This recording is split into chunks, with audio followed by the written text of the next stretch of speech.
Hai, saya Dr. Anita dari Dokter Rehabilitasi Medik dari Perhimpunan Dokter Spesialis Kedokteran Fisik dan Rehabilitasi Medik Indonesia. Saya saat ini diminta untuk menyampaikan topik tentang bagaimana kita membantu pasien post-COVID untuk kembali ke kehidupan sehari-harinya. Makanya itu, pasien post-COVID harus menjalani rehabilitasi meskipun mereka sudah selesai dengan penyakitnya. Ya, jadi seperti kita ketahui, COVID-19 merupakan penyakit sistematik. Ya, sistemik karena dia tidak hanya mengenai satu organ saja, tetapi memberi dampak pada banyak sistem organ di dalam tubuh kita. Seperti kita ketahui bahwa COVID-19 merupakan penyakit sistemik yang mengenai beberapa sistem organ. Penyintas COVID-19 akan mengalami gejala sisa tergantung kepada gejala-gejala atau organ-organ apa yang terkena. Nah, pasien-pasien yang selamat dari COVID, sembuh dari COVID, tetapi belum tentu mereka akan dengan gampang kembali beraktivitas, melakukan aktivitasnya seperti sebelum sakit.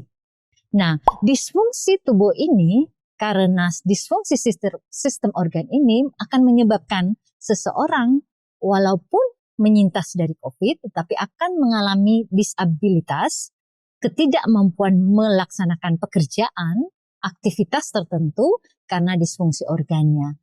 Sehingga kemudian kualitas hidup pasien-pasien yang menyintas dari COVID akan menurun meskipun dia selamat dari COVID.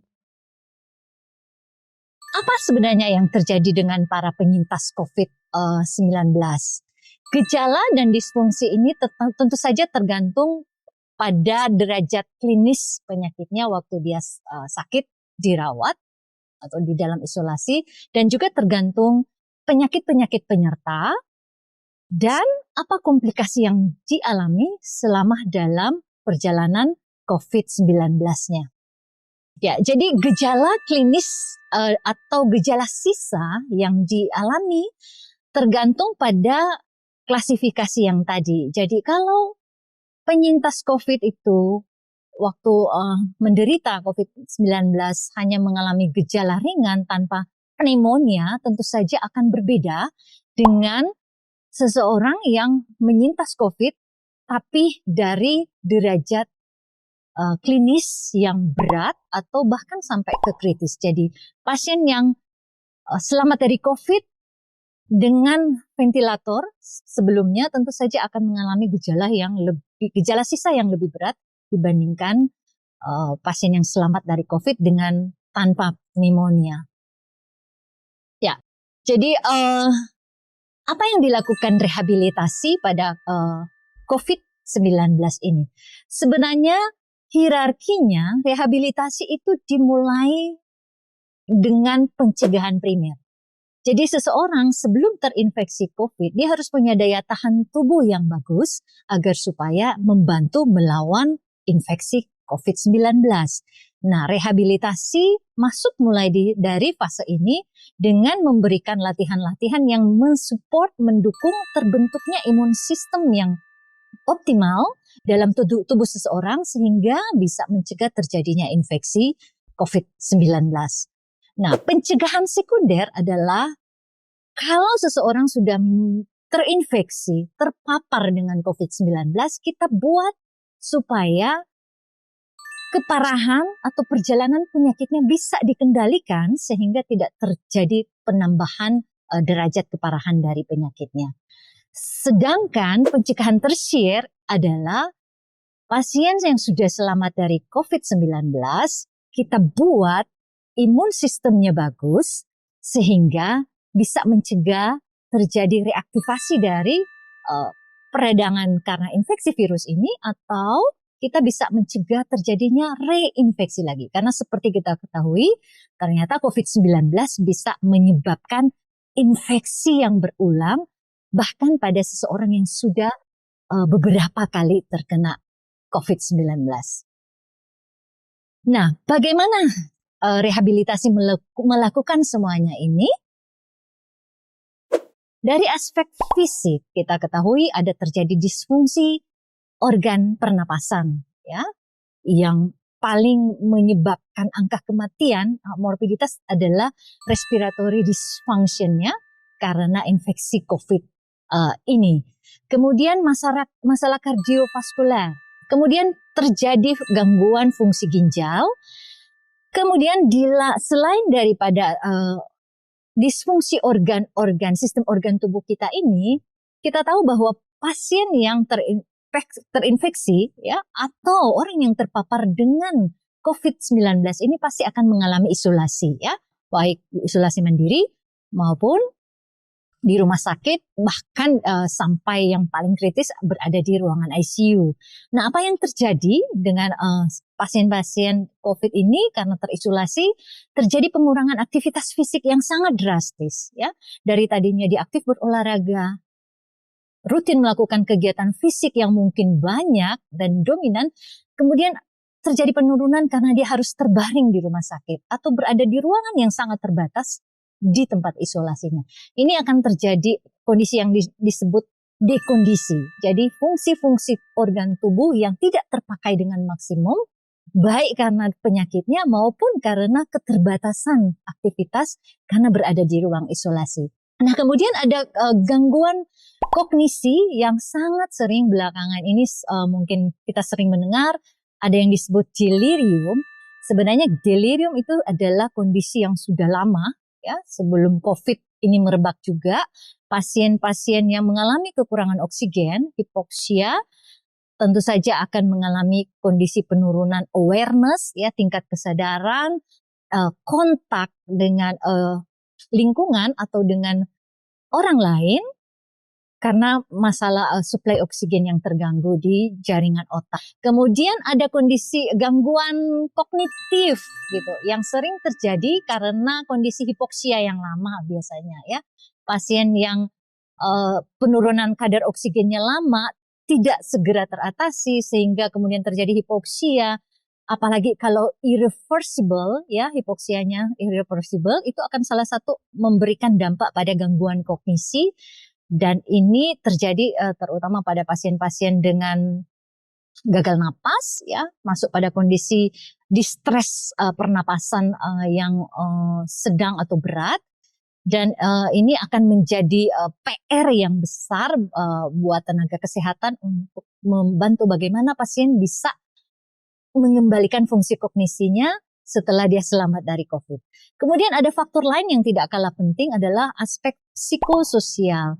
Pasien terdiagnosis dengan COVID-19 itu saja sudah akan memberikan dampak psikis ya, stigma, kemudian karena berpikir saya kena COVID antara hidup dan mati, kemudian mungkin juga ada bukan pemutusan karena diisolasi kemudian terjadi diskoneksi dengan keluarga atau dengan kerabat atau dengan pekerjaan sehingga memberikan beban mental, sehingga hal-hal ini akan mengurangi keterlibatan engagement secara psikososial dari seseorang yang selamat dari COVID untuk kembali terlibat dengan lingkungannya, dengan kegiatan-kegiatan lingkungan, pekerjaan, hobinya, dan sebagainya. Nah, kondisi-kondisi inilah yang menyebabkan yang kita sebut disabilitas, ya. Ketidakmampuan melakukan kegiatan, ketidakmampuan melakukan fungsi tubuhnya menyebabkan ketidakmampuan untuk melakukan aktivitas kehidupan sehari-hari, dan sehingga pada level selanjutnya menyebabkan yang bersangkutan lepas dari engagement, partisipasi sosial. Ya, ini yang akan kita lihat nanti. Jadi ini saya ambil beberapa cuplikan dari media-media internasional yang sebenarnya dari tahun lalu ya, April, Mei 2020 sudah mulai membahas ini. Saya selamat dari COVID, tetapi saya tidak bisa mendapatkan kehidupan saya yang sebelumnya. Ya, karena saya selamat dari COVID, tapi saya tidak bisa melakukan apa-apa. Berjalan pun saya tidak sanggup karena beberapa langkah pun saya sudah ngos-ngosan, napasnya berat dan sebagainya. Nah, ini keluhan-keluhan inilah yang membuat masalah kesehatan baru pada penyintas COVID. Saya sudah bukan penderita COVID lagi, tetapi saya toh masih tidak bisa melakukan apa-apa karena gejala sisa dari COVID itu. Itu mungkin yang kalau sekarang ini sangat populer dengan istilah long COVID ya.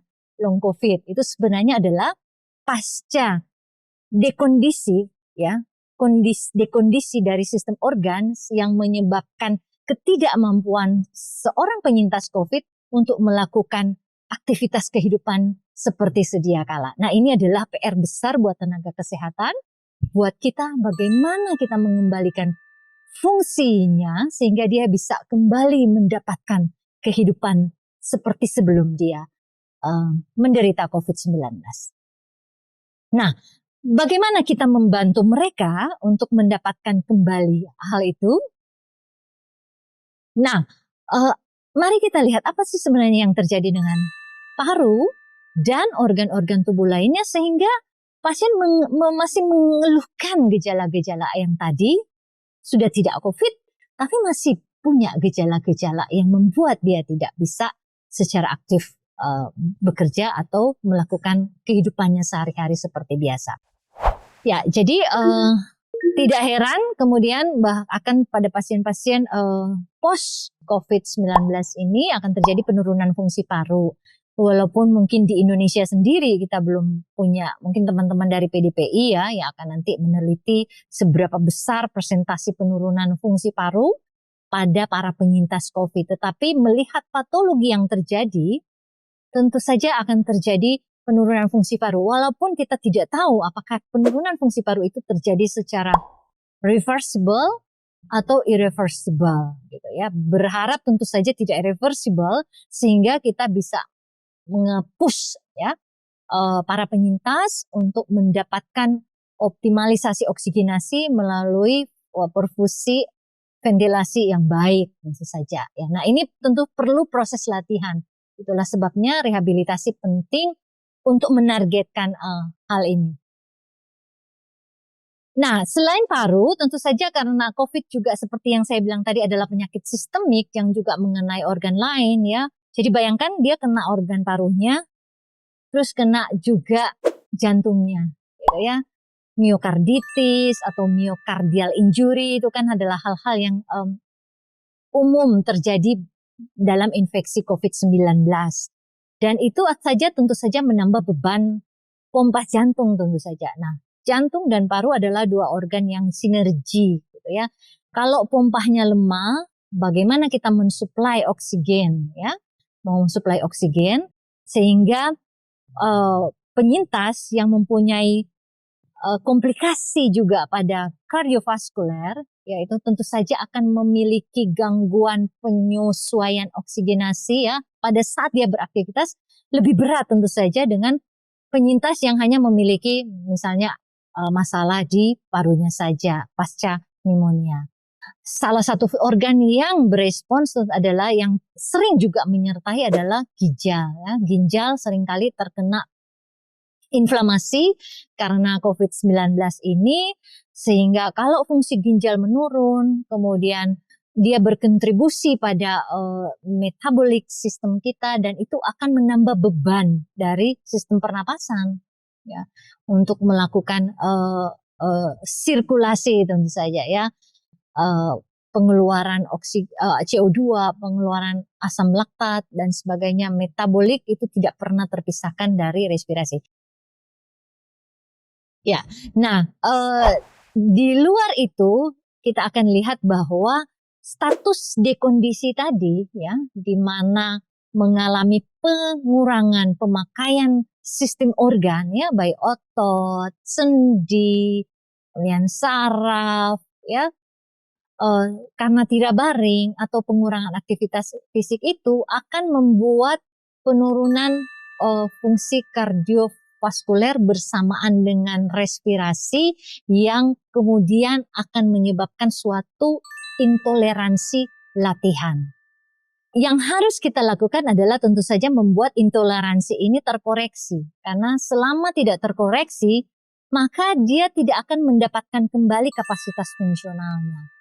Apa yang dilakukan? Tentu saja menilai faktor-faktor yang membuat intoleransi tadi, aktivitas fisik. Nah, kalau kita sudah bisa memperbaiki toleransi latihan, kemudian memperbaiki kapasitas fungsional, pasti kita akan bisa memperbaiki kemampuan yang bersangkutan untuk melakukan aktivitas kehidupan sehari-hari, gitu ya.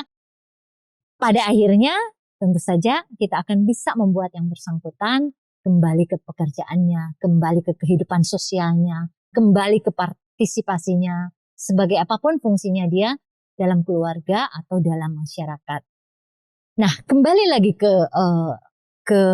diagram yang tadi. Jadi apa yang kita lakukan? Ayo, mari kita perbaiki toleransi latihannya, kita tingkat kapasitas dia melakukan latihan, ya, melakukan aktivitas fisik, sehingga dia bisa berfungsi kembali mendapatkan semua yang tadi disebutkan secara utuh. Nah, bagaimana kita memulai program rehabilitasi itu? Yang kami lakukan, rehab itu sebenarnya masuk dari fase akut, ya. Jadi pasien masuk rumah sakit atau masuk ruang isolasi, ya, masih dengan sesak, itu sebenarnya starting point yang kita sudah mulai. Mengajarkan pasien mengontrol napas, mengajarkan pasien bagaimana membuat parunya bisa mengembang dalam kondisi alveolinya berisi infiltrat dan sebagainya. Itu fase yang sudah dimulai.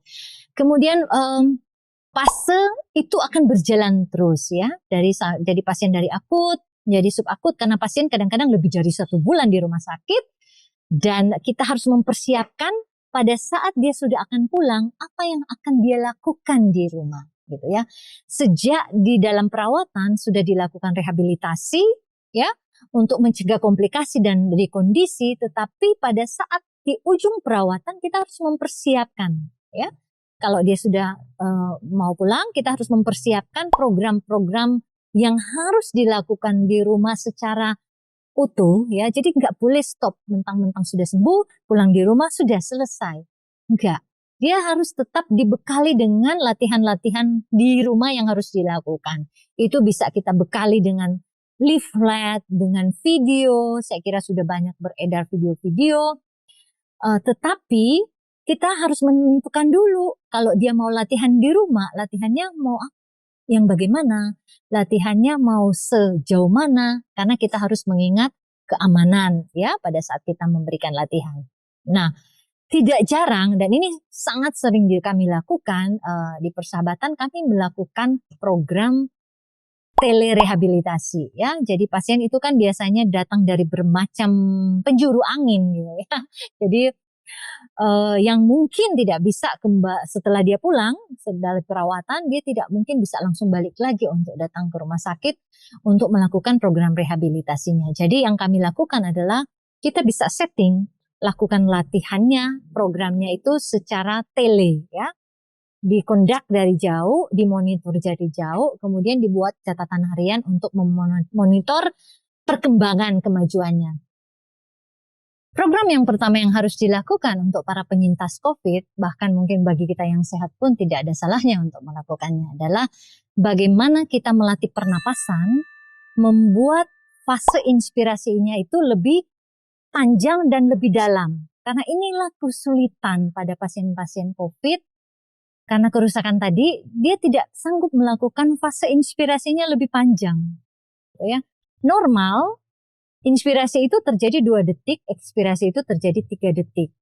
Tapi pada paru yang terkena infeksi COVID-19 ini, fase inspirasinya itu akan menjadi sangat pendek, bahkan kadang-kadang 1 detik pun tidak sampai. Sehingga paru memang tidak mengembang. Jadi pasien harus diajarkan, karena pernapasan itu sangat bisa dikontrol. Bagaimana membuat inspirasinya itu menjadi lebih panjang dan dalam, karena dengan melakukan ini paru akan mendapat kesempatan untuk mengembang, ya. Jadi targetnya adalah parunya bisa mengembang, tapi mengembangnya itu bukan hanya ditentukan oleh alveolinya tadi, tetapi ingat, paru itu berada dalam rongga dada. Jadi kalau rongga dada itu tidak mengembang dengan baik, ya, mungkin karena posturnya, ya.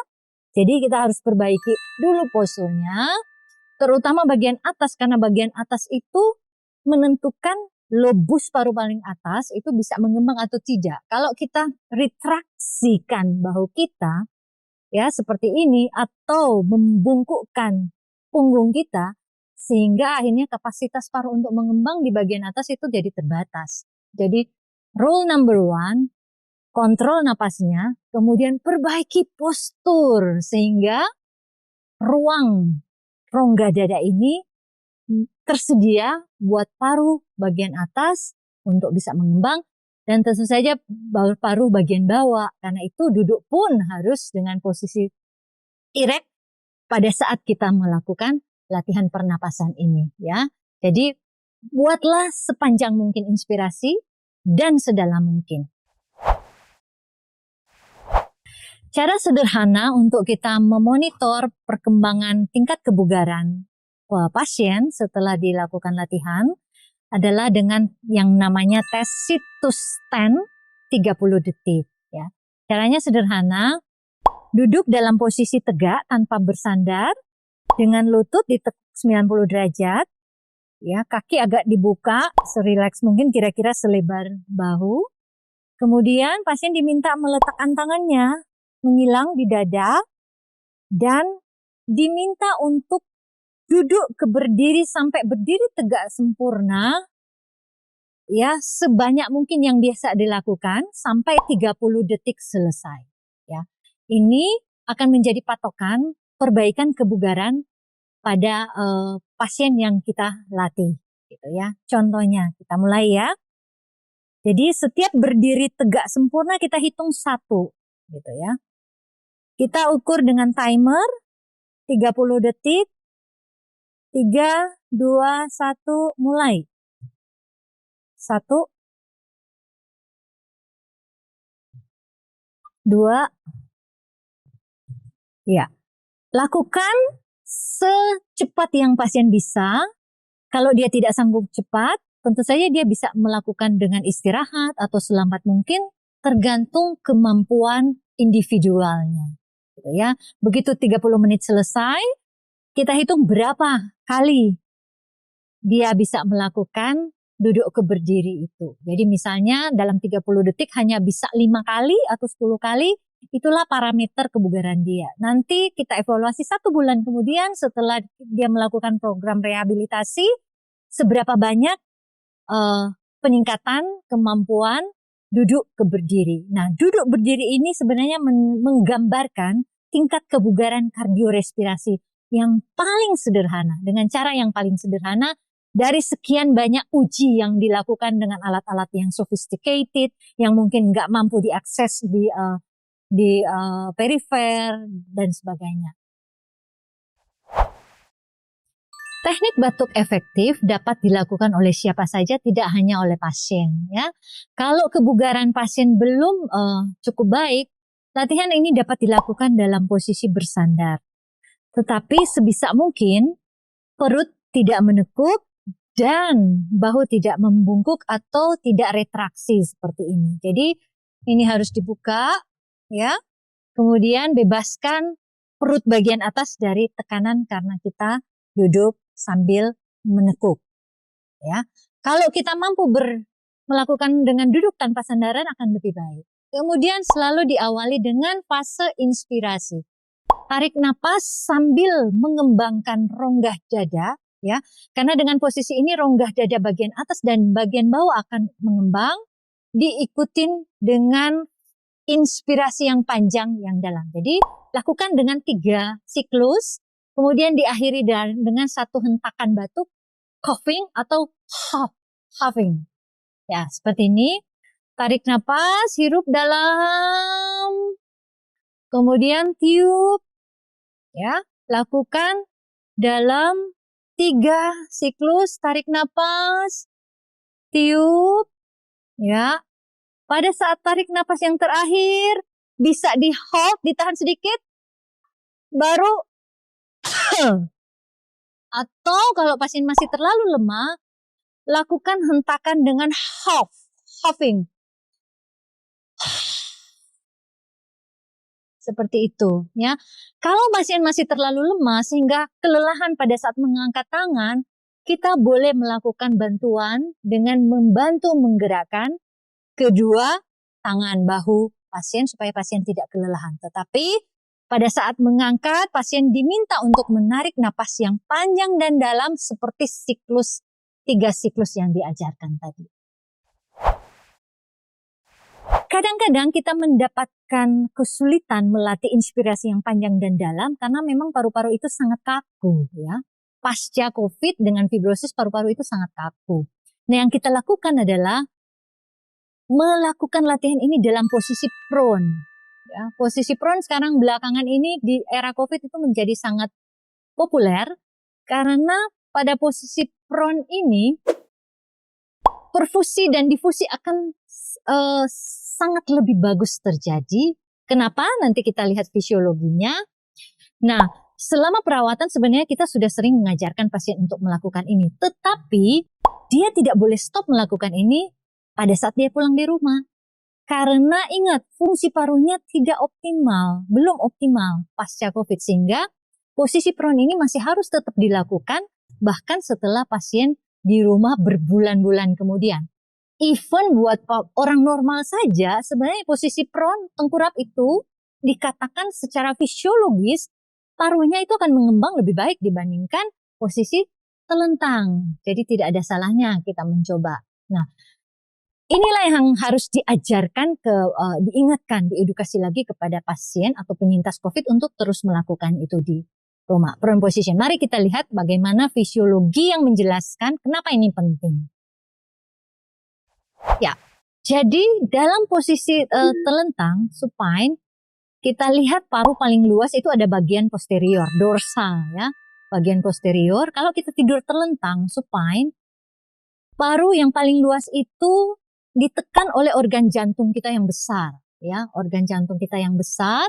Kemudian pada saat kita terinfeksi, ada infiltrat atau bahkan ada cairan dalam alveoli, cairan infiltrat itu akan semua bergerak ke bawah. Sehingga akan menyebabkan lebih besar penekanannya sehingga alveolinya tentu saja tidak akan bisa mengembang.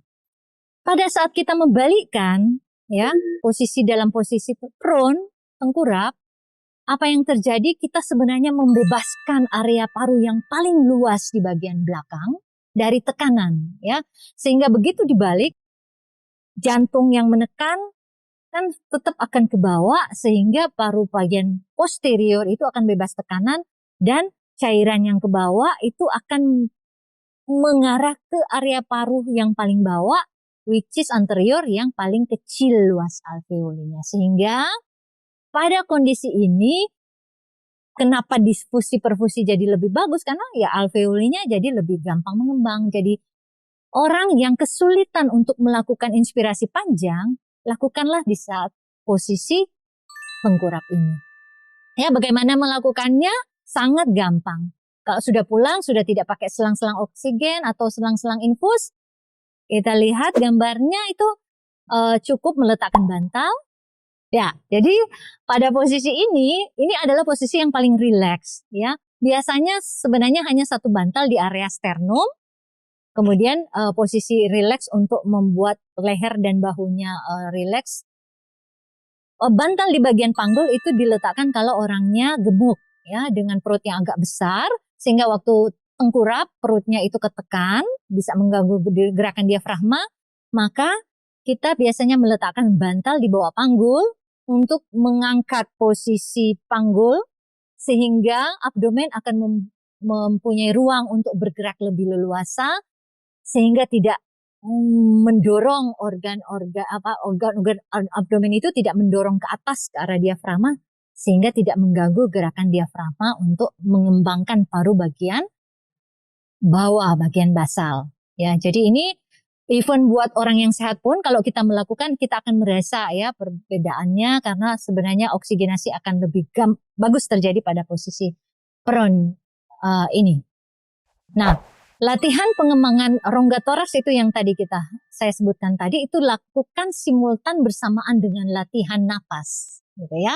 Jadi untuk mendapatkan pengembangan paru yang optimal, perbaiki postur, ya, postur bahu, postur punggung, dan postur area perut supaya bagian bawahnya bisa bergerak dengan baik. Makanya lakukanlah dalam posisi duduk, mau bersandar lebih bagus daripada posisi agak membungkuk yang menjepit diafragmanya sehingga paru-paru justru tidak mengembang. Ya, kemudian seminimal mungkin menggunakan otot-otot bantu napas ya, sternocleidomastoid ya, dengan mengurangi gerakan leher ya dan gerakan upper back ya, bahu dan punggung bagian atas supaya otot-otot bantu napas itu tidak teraktivasi, itu akan sangat mengurangi usaha napas, membuat pasiennya tidak lelah dan lebih rileks. Nah, latihan otot napas ini idealnya kita melakukan dengan alat ya, namanya inspiratory muscle trainer gitu ya. Cuma pada kondisi kita tidak punya device-nya, alatnya, tentu saja kita harus melakukan apapun untuk membuat otot-otot napasnya bisa direkrut, terutama otot inspirasi yang membuat paru mengembang. Jadi yang paling sederhana kita melakukan dengan berlatih napas dalam, kemudian ditahan ya. Kita tahu yang normal frekuensi napas kita 12 kali per menit ya. Itu yang normal kalau kita menghitung 2 detik inspirasi, 3 detik ekspirasi. Tapi kadang-kadang orang sehat pun tidak bisa sampai ke 12 kali per menit ya. Nah, pada saat kita melatih otot napasnya, suruh tarik napas, kemudian di hold, ditahan ya. Buatlah sampai orang yang kita latih itu bisa mencapai frekuensi napasnya 10 kali per menit. Kalau dia sudah bisa mendapatkan frekuensi napas 10 kali per menit, artinya dia sudah punya kemampuan untuk melakukan inspirasi lebih panjang dan lebih dalam. Kemudian bantulah dengan melatih diafragma. Diafragma itu kan gerakannya kalau inspirasi ke bawah, ekspirasi ke atas. Ya, caranya dengan panduan manual ya, tangannya diletakkan di perut bagian atas dan dada bagian bawah, kira-kira di daerah sifoid. Kemudian pada saat kita inspirasi harusnya ininya membuncit, perutnya membuncit, kemudian saat ekspirasi karena otot abdomen itu harus mendorong ikut membantu diafragmanya ke atas. Jadi ekspirasi harusnya diafragmanya itu ke atas, jadi perutnya harusnya mengempis gitu ya. Jadi buncit, kempis perut sebagai guidance-nya. Kalau ini bisa dilakukan, kita akan membuat paru bagian atas mengembang, paru bagian bawahnya juga mengembang. Batuk penting karena kalau tidak bisa batuk artinya mukusnya tertahan di dalam saluran nafas, risiko infeksi saluran nafas itu sangat besar. Jadi harus bisa melatih batuk yang efektif. Efektif artinya apa? Kita tidak perlu terbatuk-batuk sampai capek tetapi mukusnya tidak keluar. Jadi yang kita lakukan adalah buat inspirasinya seefektif mungkin dengan mengembangkan rongga dadanya 3 kali napas dalam ya, 3 siklus diakhiri dengan 1 hentakan huffing atau huffing seperti itu. Nah, itu akan less energy dan akan menggiring lendirnya dari peripheral airway kemudian sampai ke main airway dan akhirnya dalam 1 hentakan bisa langsung keluar. Nah, teknik-teknik ini harus dilakukan diinisiasi dengan latihan inspirasi dulu. Karena batuk yang baik selalu dimulai dengan fase inspirasi yang baik. Kalau fase inspirasinya tidak optimal, paru hanya bisa mengembang sedikit, pasti dia tidak punya kapasitas untuk expel pada fase akhir mekanisme batuk itu tidak akan terjadi dengan efektif. Jadi kalau kita mau batuk kita efektif, perbaiki dulu fase inspirasi kita dengan melatih pernapasan kita yang dalam dan panjang. Nah, yang harus dilatih juga adalah otot-otot perifer. Otot-otot perifer itu adalah otot anggota gerak atas dan anggota gerak bawah. Ya, jadi kuatkan otot anggota gerak atas karena ini penting untuk melakukan aktivitas sehari-hari ya, mengulek ya, menggoreng kalau ibu-ibu, bapak-bapak mungkin ngepel ya atau melakukan sesuatu sebagai handyman gitu kan perlu menggunakan anggota gerak atas. Nah, selama perawatan semua itu jadi disfungsi karena kurang dipakai. Nah, latihlah dengan menggunakan beban, ya. Tetapi jangan membuat kelelahan. Makanya itu latihannya harus terukur dengan set repetisi. Kalau punya botol aqua yang diisi pasir dan sebagainya itu bisa dijadikan dumbbell. Dimulai dengan 3 kali 5 repetisi. Setiap 5 repetisi silakan beristirahat. Ya, demikian juga anggota gerak bawah.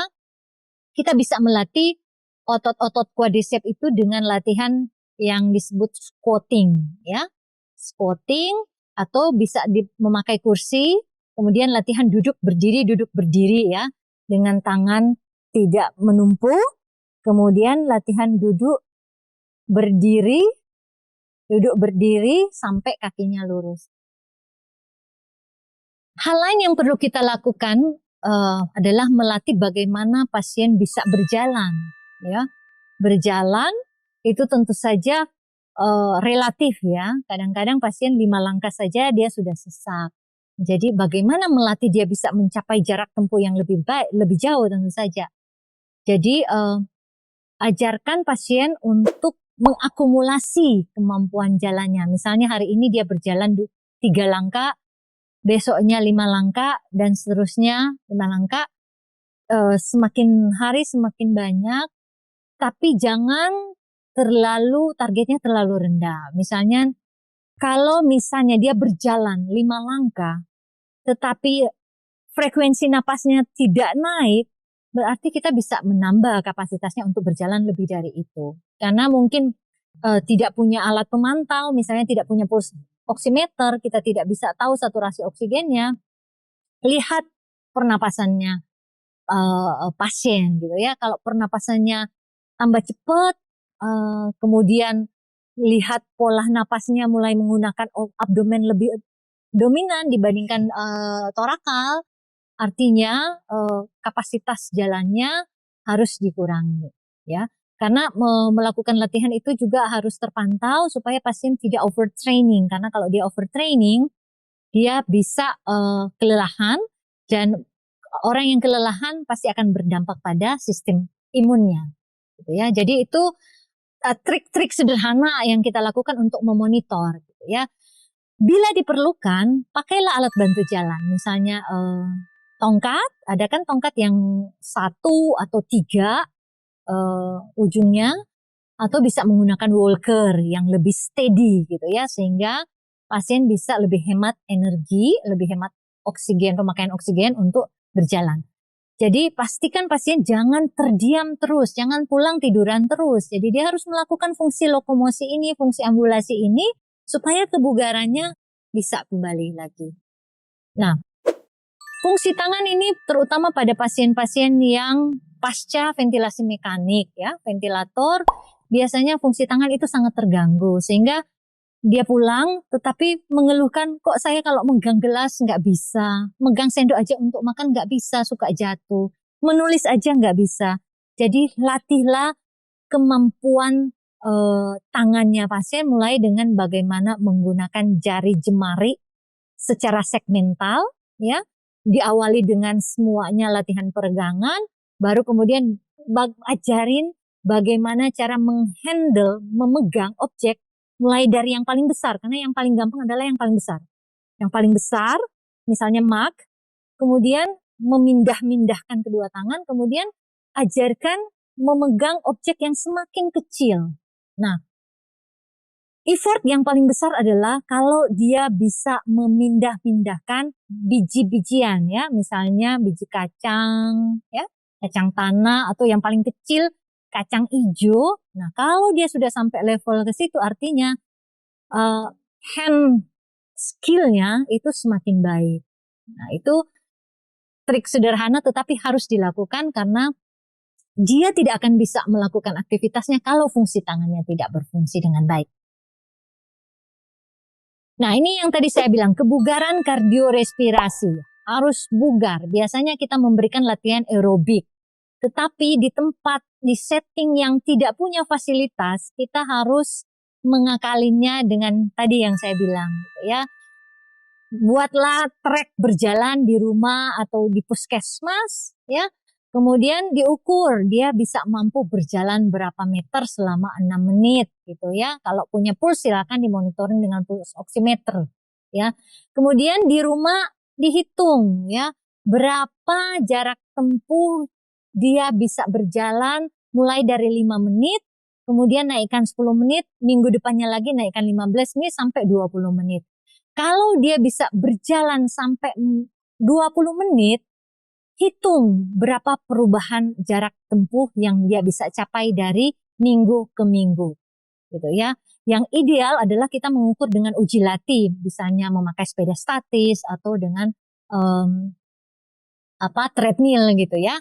Tapi kalau mau sederhana, lakukan dengan yang namanya uji sit to stand 30 detik. Kita hitung berapa kali dia bisa duduk ke berdiri dalam 30 detik hitungan.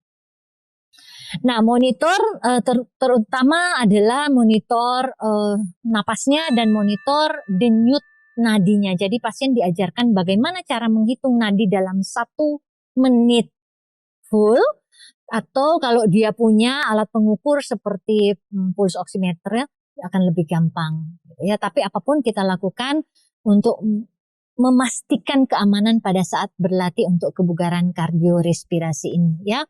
Jadi penting secara sederhana atau melihat yang tadi pola napas, irama napas untuk memastikan bahwa pasien tidak over melakukan latihan kebugaran kardiorespirasi ini.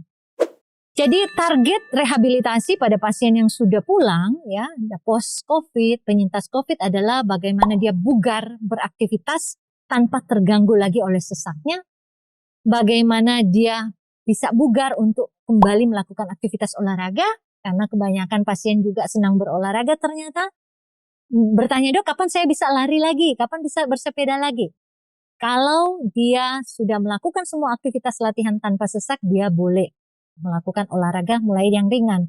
Kemudian bugar untuk kembali ke pekerjaannya. Itu target dari semua program yang kita lakukan untuk pasien-pasien pasca COVID-19.